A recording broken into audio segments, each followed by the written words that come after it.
Assalamualaikum warahmatullahi wabarakatuh. Hai anak-anak, bagaimana kabarnya hari ini?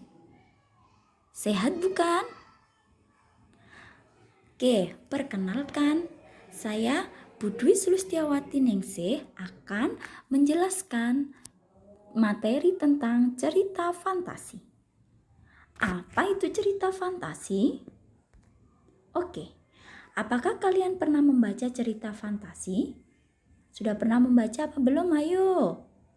Oke, cerita fantasi adalah cerita fiksi bergenre fantasi atau berupa dunia imajinatif yang diciptakan penulis. Kira-kira contoh cerita fantasi seperti apa ya?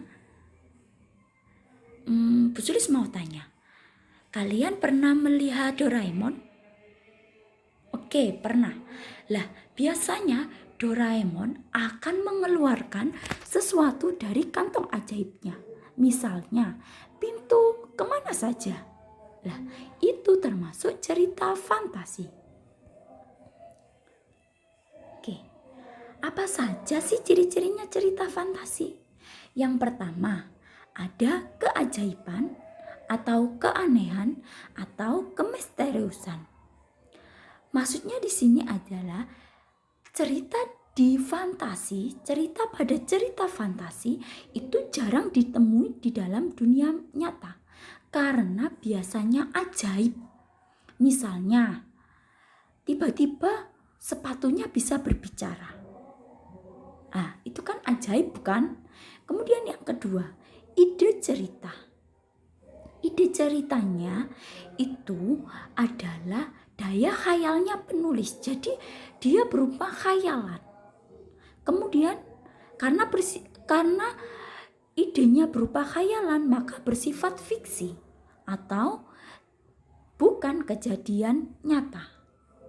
Kemudian yang keempat, ciri cerita fantasi bahasanya menggunakan bahasa yang emosinya itu kuat. Jadi bukan bahasa formal. Misalnya, Nagata, tolong aku Nagata. Jadi terkadang di dalam bahasanya itu ada penekanan. Oke, kita lanjut ya. Jenis cerita fantasi berdasarkan isinya. Ada 2 jenis cerita fantasi berdasarkan isinya. Yang pertama adalah fantasi total. Jadi semua ceritanya, semua yang ada dalam cerita itu, semua unsurnya tidak terjadi di dunia nyata. Baik itu tokohnya, orangnya, pelakunya, latarnya, itu khayalan semuanya. Jadi tidak ada di dunia nyata. Misalnya naga yang bisa terbang, itu tidak terjadi di dunia nyata. Kemudian cerita fantasi irisan. Jadi sebagian isinya adalah nyata, sebagian khayalan. Oke. Yang kedua, jenis cerita fantasi berdasarkan latarnya. Latar itu apa? Latar itu tempat atau waktunya. Jadi di sini ada 2. Latar sezaman. Ceritanya hanya satu masa saja, misalnya menceritakan pada masa lampau. Jadi dari awal sampai akhir ceritanya berupa masa lampau. Kalau ini yang kedua, lantar lintas waktu, dia menggunakan 2 masa. Jadi ada masa lampau digabungkan dengan masa sekarang, atau masa sekarang digabungkan dengan masa yang akan datang. Itu adalah latar lintas waktu. Oke, kita lanjut ya. Unsur intrinsik cerita. Apa sih unsur intrinsik itu? Unsur intrinsik adalah unsur yang ada dalam cerita itu. Apa saja sih macamnya unsur intrinsik? Oke, kita akan bahas satu-satu ya. Yang pertama, tema. Tema adalah ide atau makna cerita. Misalnya, temanya persahabatan atau kemanusiaan atau sosial. Itu adalah contoh tema. Yang kedua adalah tokoh. Tokoh adalah pelaku dalam cerita itu. Misalnya kelinci. Kemudian misalnya pelakunya bernama Zakia. Itu adalah tokohnya. Lah, yang ketiga ini adalah penokohan. Apa itu penokohan? Penokohan adalah watak dari tokoh itu. Misalnya, oh, si pengemis ini wataknya suka memberi. Atau, oh, si pengemis ini biasanya meminta-minta.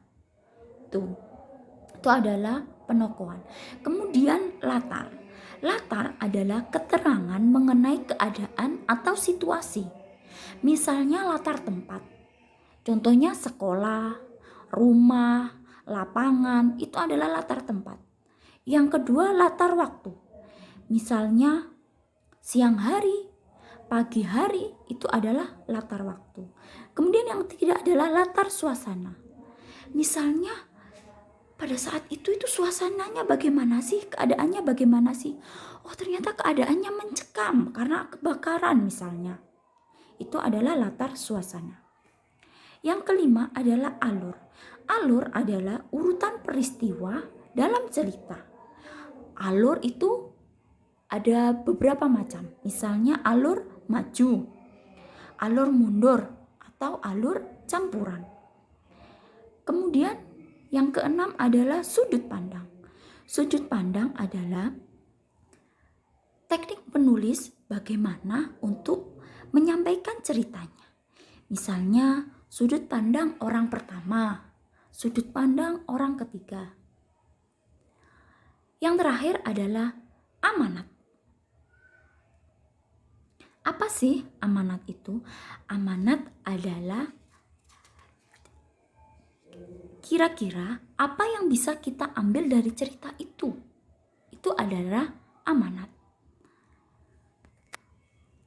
Baik anak-anak, itu tadi adalah penjelasan Bu Sulis mengenai cerita fantasi.